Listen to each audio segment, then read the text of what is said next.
House Bill HB 2111. Short title, Second Amendment Unenforceable Federal Laws. And this one, essentially what it does is that if passed, this would prohibit the state and political subdivisions from using, now it doesn't say that you cannot enforce federal law. It says that you cannot use their resources to do so. So the federals can come and enforce this federal law. And ordinarily, I would not pay much attention to something like this because in essence, it's trying to make this firearms issue a sanctuary issue for the state. And if I do not like to have a sanctuary for illegal immigration, I also don't like to have a sanctuary for anything else, good or bad, in order to be consistent. But this takes new meaning now that the Federal Ninth Circuit. Ninth Circuit has declared essentially that we're not allowed to have firearms outside the house. It's And- concealed weapons. No, it says either concealed or open carry. Oh, Either one. oh, okay. Either one. I thought it was just concealed. No. It applies to both. In other words, it for all intents and purposes, it overrules the Second Amendment of the Constitution. And as such, since it does overrule the Constitution of the United States, I would say that it's a totally different situation now. I would say that now the state does have the right to say, look, we are going to stick to the US Constitution, which says that you can't carry firearms with certain restrictions, which we do have. Now, this thing passed the House 31-29, and that was along party lines. It did pass the Judiciary Committee, I think. Yes, it did. And it looks like it's stalled in the, you know what? I don't think this bill is going anywhere. I don't come to think of it. It seems like it's stuck in the Senate Judiciary Committee or the Cow, one or the other. I can't tell which one.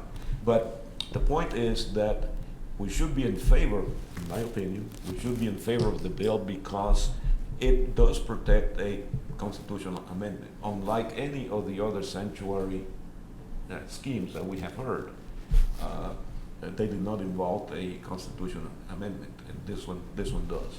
And our talks between you and me, Archie, we don't have quite 100% agreement.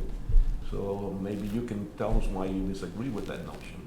Well, I agree with the concept. I mean, I agree with your statement that you can't have sanctuaries.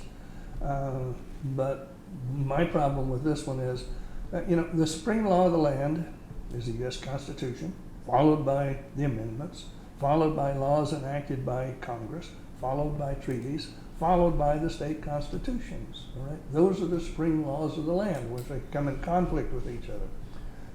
In this particular instance, if you are a public officer, even if you're just a police officer or a fireman or dog catcher, whatever, you hold up your right hand and you say, I do solemnly swear that I will support and defend the Constitution of the United States and the laws of the country, so on and so forth.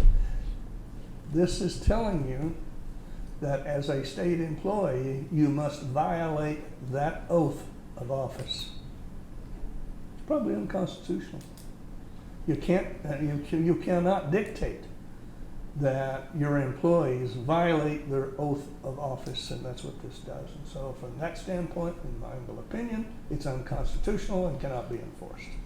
That could be a matter for the Supreme Court to decide eventually, but you can take the other position and say, look, we're not breaking the Constitution, we're enforcing the Constitution, we are in agreement with the Constitution. The Constitution says that you have the right to keep and bear arms, and this law that the Ninth Circuit did, by fiat actually, it goes against the Constitution. So we are in favor of the Constitution, the Second Amendment, and they're not. But our legislature cannot render itself to be a court of law.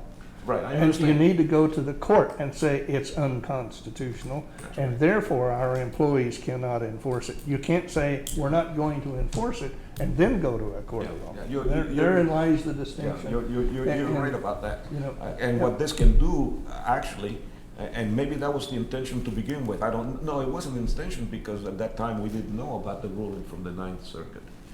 But it could be construed as having the effect that it would trigger a lawsuit.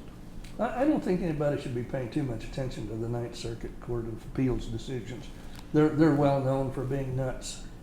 Well, yeah, but still, we have to, we have to pay some attention. Anyway, it appears that nothing has been happening with this bill. The main reason we're discussing it is because of what happened at the Ninth Circuit.